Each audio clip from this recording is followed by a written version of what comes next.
Geometry Dash, a platformer that is mostly overlooked by many people, can be extremely challenging. If you've just begun playing Geometry Dash, you might be struggling on Stereo Madness, but you've experienced nothing yet. The levels only get harder. But how hard? To put the game into perspective, I'll compare the levels based on their difficulty and relate them to one another. By the end, we'll see just how difficult Geometry Dash really is. Starting off with Stereo Madness, it introduces the game's basic mechanics and lets you get used to the feel of the game. It is considered the easiest main level in the game, but they only get harder from here. Moving on to Back on Track, it's a bit harder than Stereo Madness. It introduces jump pads. Overall, it's still an easy level, but it could take a while to beat if you've just started. I would rate it about 30% more difficult than Stereo Madness. Next up is Polargeist. It's a noticeable jump from Back on Track, but not too significant. It introduces a new mechanic, jump orbs. I'd rate it about 35% harder than Back on Track. Next is Dry Out. It's another small step up from Polargeist, but still very manageable. It introduces the gravity portal for the cube, meaning you'll be playing upside down for the first time. That alone can mess with your brain at first. I'd say it's about 20% harder than Polargeist. Moving on to Base After Base. It doesn't introduce any major new mechanics, but it starts combining everything you've learned into slightly tighter patterns. It feels more consistent than difficult, maybe around 15% harder than Dry Out. After that is Can't Let Go, and this is where many players hit their first real difficulty wall. It introduces upside-down orbs and purple jump pads, and the timings are far less forgiving. I'd rate this about 35–40% harder than Base After Base. Next is Jumper. It's fast but flows nicely once you get it down. It introduces upside-down ship sections. Surprisingly, some people find it slightly easier than Can't Let Go.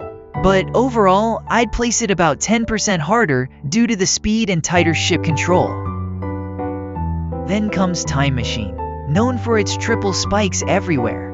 It introduces mirror portals. The mirrored sections can throw you off a lot at first. I'd say it's about 25% harder than Jumper. After that is Cycles, which introduces the ball game mode. This is the first time the control style changes completely, and it can feel awkward until you adjust. It's probably around 20% harder than Time Machine. Next is X-Step.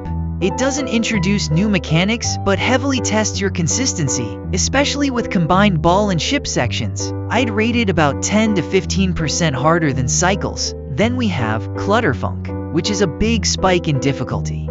It introduces the mini portal and features much tighter spaces and faster sections. Many players dislike it because of how sudden the difficulty jump feels, easily 40% harder than X-Step.